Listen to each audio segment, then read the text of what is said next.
This is the Geecrack Billows Shad, and although you may have never heard of this bait, it is under the radar one of the best baits of 2023. Now, the angler who put this bait on the map is Alton Jones Jr., and according to Bass Fan, he is the second best bass fisherman in the world right now. And I was lucky enough to get him on the show to spill the secrets about the Billows Shad. In this video, we talk about where this bait originates from, why it is so special, and a few sneaky ways to fish it. So stay tuned, it's gonna be a good one. This video is brought to you by the Deep Dive app. This is an app that you can download on your phone that helps you to find bass on your local bodies of water a lot quicker. Once you download this app, you can actually select the lake that you are fishing, and then you can input data like water temperature, water clarity, whether you are fishing around vegetation or if you are fishing in a windy or protected area. Once you input all this information, the app will actually spit out lures,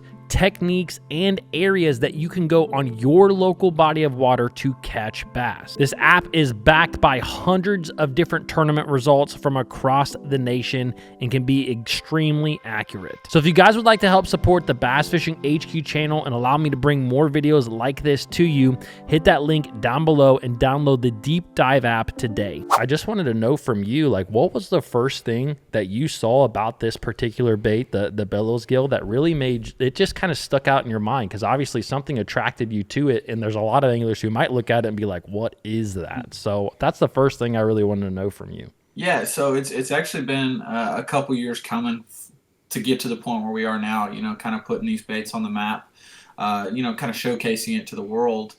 And, you know, kind of backtrack to like right around COVID, 2019, 2020, whenever that hit. I was shown this bait by a good friend of mine, Garrick Dixon. He's actually a photographer in the bass fishing world, and he was shooting some stuff for the JDM market and just kind of strolled across these baits. And he showed me the Bellows Gill, and I fell in love with it. I'm like, dude, this, and it was in the fall, I think, when he showed this to me, but I'm like, this bait right here is going to be a bed fishing killer. You know, it's got that brim profile. It's very soft. It moves well. Like it's one of those baits you can basically sit stationary in the bed and the bait's still going to wiggle, you know, and that's kind of what you want. Fast forward, we've got a tournament at Lake Fork in a top 10 to that event using the Bellows Gill sight fishing in the springtime. And at that point, for me, the Bellows Gill was kind of a one-dimensional lure, right? Fast forward, I get dropped by my current sponsor, my lure sponsor, during COVID, and I had just, in another way, at a boat show, met the main guy from Geecrack. He had heard I was throwing his baits, and he just gave me a bunch of them. And I was like, oh, man, that's awesome, you know? And so I gave him a phone call, and I'm like, look, I know you guys are a small company. I just lost my lure sponsor. I've got nobody lined up. It's kind of an awkward time of the year. Do you want to start something? And he was like, yeah. And so we started off at a really small deal. So as I began to kind of dive into this market more and see the detail and the science behind these Japanese lures, we kind of decided to start creating some of our own stuff. And so what I noticed with the Billows Gill, while it was an amazing bed fishing bait, and it's an amazing bait, you know, around brim beds or really offshore, it's a little big and a little bulky for like your typical everyday tournament applications. Like, it's great in its specific category, but it needed to be a little more versatile. So we came up with the Billows Shad. It is a little brother to the Billows Gill. But the Billows Shad is my signature lure, and all we did was we took it and slimmed that bluegill profile down into a more shad profile, something you can flip bushes with, flip docks with, you can drop shot it, you can do all kinds of things with, and that is kind of the history of the Billows Gill to the Billows Shad, and that is the lure that last year at Heavy Hitters I caught the $50,000 bass and $100,000 bass on, and then this year, using the Bellows Shad as a spinnerbait trailer, the white one, won Heavy Hitters overall. That's wild. So it's not just your typical soft plastic that you look at and I'm going to Texas rig it, I'll put it on a shaky head. It really is super versatile. I would assume it's good on like a vibrating jig trailer too. Yeah, the Bellows Shad is. So I don't know if you've got the Bellows Gill there or the Bellows Shad. The Bellows Shad is actually my signature bait, but they all, like, it all started with the Gill, but it's kind of morphed into, at least the American market, the Shad is kind of become my go-to. It's been what I've had the most success with, but it's an incredible, uh, like if you've thrown it, you've seen in the gills the same way, like the action with it, the shimmy with it, it actually swims like a swim bait. It's crazy. Now it doesn't have that giant boot tail action that we're all used to, but neither does a live shad, right, or a live bluegill. Exactly. They've got a tight shimmy, and so it gets a lot of bites. You'd be surprised when you just flip it. You flip it in there and you go to reel it out of the bush or the dock, and the fish will actually chase it out and eat it.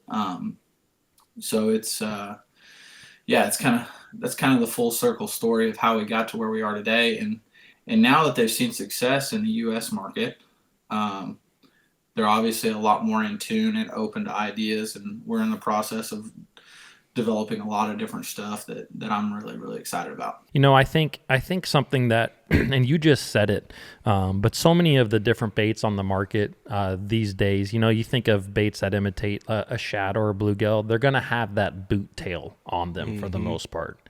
And not saying that those are bad by any means. They've caught hundreds of thousands of millions of fish. But when you look at a shad in the water, it's not like they have this huge aggressive tail. And just like you said, if you reel in, the Billows shad or the Billows boot, or the Billows gill, it's gonna have that little bit of a shimmy to it, just like a real life shad. Which I think is really, something we've seen in general is, I think as you have all these lakes across the country that just continue to receive a lot of fishing pressure, sometimes those little bit more subtle baits just outperform some of those ones that have a tremendous amount of action. Even when it comes to dirty water, we've always talked about, dirty water, you want a lot of action, but you see a lot of times where that's not the case. And it's really cool to me too, just how you've kind of taken this one bait and now you've just applied it to so many different techniques. But that is another big question I had, is kind of what are your favorite things to do with this bait? Obviously, you talked about how you used it bed fishing primarily, but are there a few, 3 or 4 different ways that you primarily fish this? Yeah, bed fishing is obviously my number one way to fish it, but I love to flip it. People try to get really crazy with it, or even after this year, you've seen me throw it as a spinnerbait, chatterbait trailer at heavy hitters. I think it's funny. So when I won heavy hitters throwing it as a spinnerbait trailer, they sold out of the white ones. They're still sold out of some of the white ones. Like, people just can't get enough. But I have to tell people, like, well, I love it as a spinnerbait trailer, that's not the most effective way that I throw it. Like, I flip this thing like you would a beaver or a brush hog or any type of creature bait, because just what I talked about, it's kind of like it's a moving bait and a flipping bait in one. Like, I would say 10% of the bites I get are I'm actually reeling the bait out. It's almost like you always hear the whole deal. You always stop a jig halfway back to the boat, like if you're fishing an offshore structure. I kind of do the same thing. Like, when I reel it out of the bush, I always kill it, like right as it comes out of the bush, just for a split second. But yeah, I love throwing it on a free rig. That's kind of my new technique that I'm trying to master as an angler. One of those JDM applications, and when you look at a free rig, for those that y'all that don't know what it is, it's basically like a finesse Carolina rig. It's like the Carolina rig and a drop shot had a baby. So it's a free slip drop shot sinker in front of a weightless Texas rig, right? And so you get to fish. You get to fish in deep water, but you kind of give it that weightless presentation. And I've seen a lot of success on really high pressured fish, offshore ledges, grass, brush piles. It's not something I'm really fishing shallow, but on some offshore applications later in the summer, I've had a lot of success with that. And then tons of guys throw it on a Carolina rig too. The free rig is definitely one that it's like a technique that's kind of been around, and I think that even myself, like, sometimes I see it and I've used it a little bit, but I haven't really like put the time behind it. But when I first saw it, I'm like, man, this is basically a Texas rig. But if you really do think about it, that weight is going, a Texas rig, when you have a weight that's in front of the bait, like, there's more drag, even if it's not pegged. And so it's not going to slide. It doesn't slide quite up the line like the free rig does, which is obviously kind of where it gets its name. It's a little bit more free. So anyways, it does, like you said, present a bait in deeper water, but in a weightless application, which we've seen time and time and time and time again, that type of presentation, almost that weightless presentation, is going to get you a tremendous amount more bites. It just looks so natural. Yeah. Now, when you're rigging this, what size hook are you using? EWG. Also, I know this is the Gill, but do you rig it vertically so the hook's coming down, or do you rig it flat? I rig it flat in every application. Okay. Unless I'm using it as like a spinnerbait trailer, obviously, and I want to keep that shad profile. Just because if I rig it vertically, it is a lot of plastic, all those ribs and things like that, and I feel like your hookup ratio is gonna struggle. If I'm flipping it, I actually throw it on a straight shape flipping hook, 4/0. And but if I'm free rigging it or a Carolina rigging it, something like that, I'm gonna need a little bit lighter wire hook with. So I'm gonna throw something like an EWG, just because without that braid contact, something like a straight shank flipping hook is going to be really hard to penetrate, when you're picking up slack. What different sizes are there in the shad? So the shad right now is just a 3.8. Oh, okay. But in the Gill, they have a 2.8 and a 5.8. Yeah. And the 5.8, I mean, I kid you not, it's the size of my hand. It is a giant, giant bait.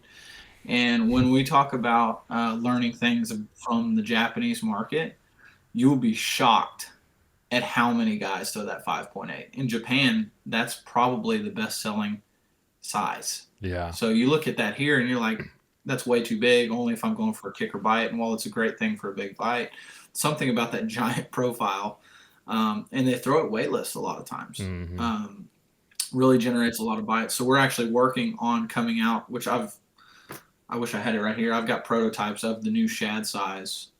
They've got some of the best anglers in Japan are begging for a 6.8. Wow. Billows shad. And I've thrown it. I've caught some fish on it, fishing brush, and it is big. It's a lot of bait, but that's kind of one of the things I'm trying to understand when to switch to that application. Right? It's always so intimidating. Like if you're fishing a tough body of water or you're struggling, in America, it's always like you can't get bit, downsize. Can't get bit, downsize. Yeah. But it seems like in Japan, they've always been so finesse, right? It's like can't get bit, go bigger. Can't get bit, go bigger. It's something about like getting that, like the draw of we talk about the draw a glide bait has, right? And the draw just a big soft plastic bait is a little bit of the same thing, right? It just gets interest in the fish. Yeah.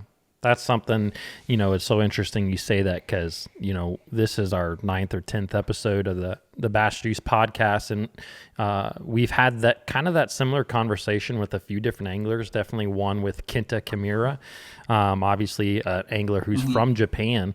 But he talked a lot about his Evoke series crankbait, which, he throws that 4.0 a lot, and that's a humongous It's like the size square of my bill. phone. Yeah, it's a humongous square bill, and it's the same concept. It's all about that drawing power, like you said, and you're absolutely right. We've been taught time and time again growing up and watching shows or whatever it may be, like when the fishing's tough, to downsize. And not saying that doesn't work, but sometimes going, the complete opposite way is going to give those fish, like you said, a completely different look.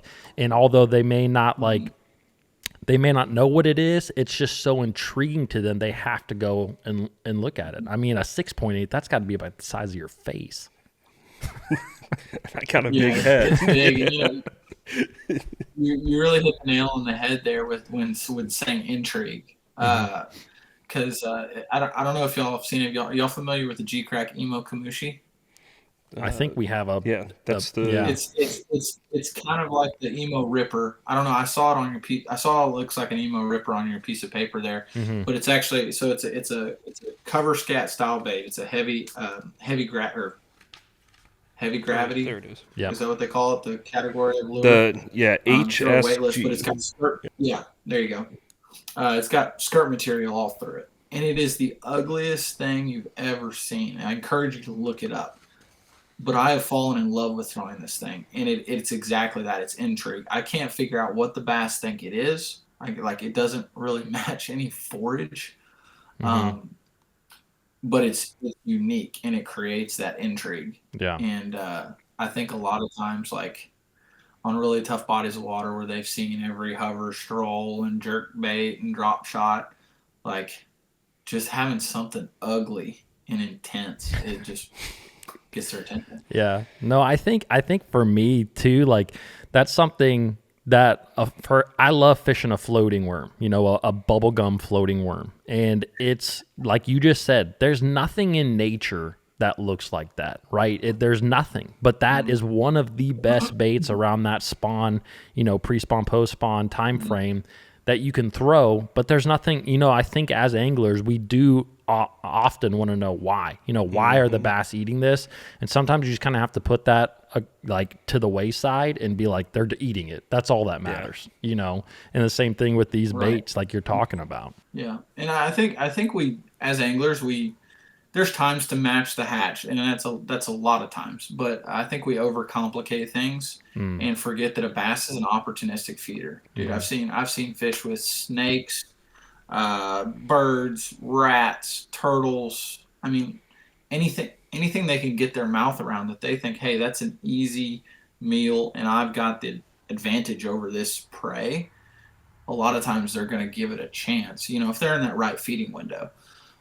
So really just figuring out something that they haven't seen before and just gets their juices flowing a little bit is a big key. I mean, you look at the whopper plopper, dude. What have you ever seen in the world that makes noise like a whopper plopper or acts like a whopper plopper? There isn't anything. Which is why the first time I saw it, I said, that's dumb. Nobody's going to catch a fish on that. And then Table Rock gets one on it that week. And I'm like, okay, maybe I'm the one that's dumb. Yeah, it's all these different baits are so interesting, in studying the Japanese lure design and all of that. I found there's two things that stick out. One is upsize your baits for the intrigue, the drawing power. Two is it doesn't care if it doesn't matter if the bait looks sexy in the water. It does not matter. The most important key to lure design is water displacement. I knew you were going to say that. Yeah. Yep. And looking at this bait, there's no doubt this displaces a lot of water, but in a natural form. So we were talking about swim baits with boot tails. Nothing swims like that. What's displacing a lot of water? The fish feel it on their lateral line. They can track it. They can trace it. Look, okay, that's a shad. I'm going to eat it. Well, this is the same thing. It just doesn't have that wide kick. It's got a shimmy, but it's displacing enough water that the fish can feel it, sense it, track it, trace it, eat it. Yeah. And I think that is one of the coolest things. And looking at the I-mode Kamushi, I mean, I'm sure that displaces a lot of water in a really unique way. Just the way that all the strands are sticking out. It looks ugly, but they're like, nah, it's natural. I mean, think of when a crawfish is falling. All of its little legs are just displacing, moving water. And I think that's, I mean, like, Japanese lure design is so intriguing to me.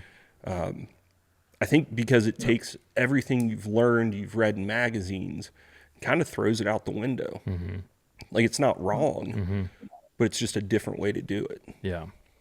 Yeah. It really shows you too, like the subtle movements, like shows you how in tune like the bass is with their surroundings. And I think with forward-facing sonar, it's helped us understand that. Because, dude, I've seen in fairly dirty water, I'm throwing out a fish in 20 feet of water, and my bait gets 10 feet over his head or something like that. And he should not be able to sense that bait, but all of a sudden here he comes up. And so I think as anglers, we've got to understand that how in tune, like these are apex predators. They're very in tune with their environment.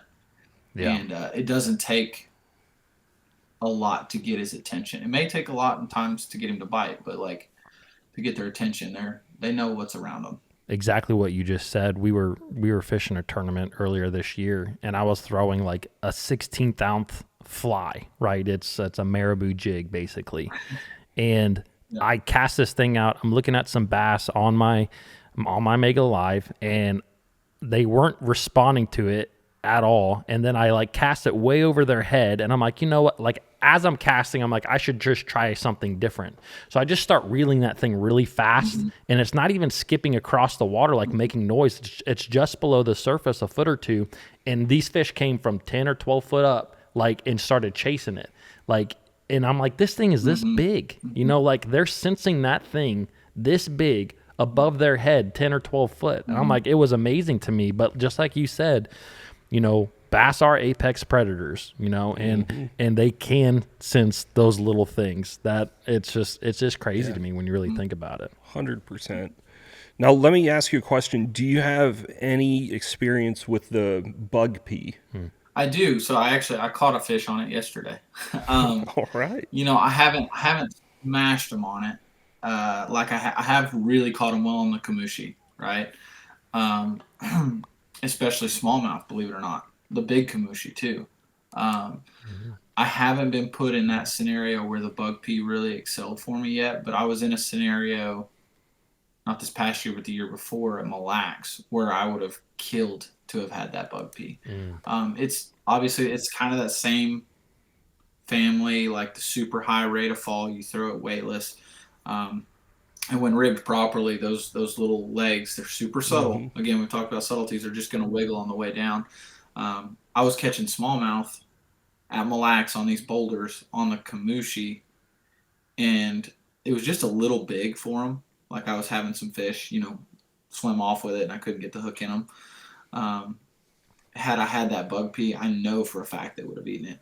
What's incredible is you could throw a drop shot or a tube or a Ned rig at these boulders, and you can see the 3 or 4 smallmouth swimming around.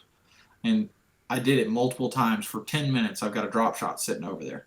They'd swim around it, nothing. You throw the Emo Kamushi over there, and here they come up to greet it, and one swims off with it. And but I've caught a few fish on the bug pea, to answer your question, but I have never absolutely obliterated them. But I know I will. It's definitely a bait that I keep in my boat at all times. Yeah. Just another tool. It's just, to me, that's one of the most intriguing things that I think it's definitely a trend, you know, between the scat style lures and that kind of stuff. But it's just, the thing about that is you typically fish these type of baits like the bug pea kind of on heavier line, you know, 15, 20 pound line. And like you just said, you know, you're throwing these ultra finesse, you know, probably using 6 to 8 pound test, you know, Ned rigs, Nikos, drop shots, and the fish are pretty much ignoring them. But the thing about those baits that I just mentioned is, although they're finesse techniques, they're efficient. Like, you can cast them out, you can drag them, you can put a ½ ounce weight on a drop shot. Like, it's very easy to do those. When you fish these style baits, like the bug pea, it's weightless. It's almost not a very efficient bait. Like, a lot of times, if you, like Kenta, when he was using his little rocket, like, those casts took him like 10 minutes to get in. Like, he'd cast that bait out, and they take forever to go in. And I think that is what's going to make these style baits like work well into the future, because some guys like me, I know that it's very difficult for me to sit down and make a cast that's going to take that long. You know, like, and I know for a lot of anglers it is, but it's so effective because it is so natural that you just have to pin it in your brain. Like, a fish is looking at this bait and he's going to bite it. But it's just so interesting to me. It's very intriguing. They're fish finding tools. Or they're not fish finding tools. They're fish catching tools, right? That's not going to be a bait I'm going to throw a lot in practice, because you just can't cover any water doing it. When I'm throwing that bait, I know I'm putting it in front of a bass, right? Forward-facing sonar obviously helps that to know a little bit, but they're not search baits, and I think people need to go in knowing that in the beginning, because if you just go throwing that bait, dude, there's a lot of dead water out there. The chances of you just starting on the honey hole and having success with that bait it's small. And so I recommend people to try to perfect that technique in a place where you know there are bass, or a spot that you know there are bass, and try that there. Well, what a fun episode that was. If you guys have missed any of the Bass Juice podcasts, I'm going to leave a link right here for the playlist so that you can check out all of our episodes. Thanks for watching, subscribe, and I'll see you guys in the next video.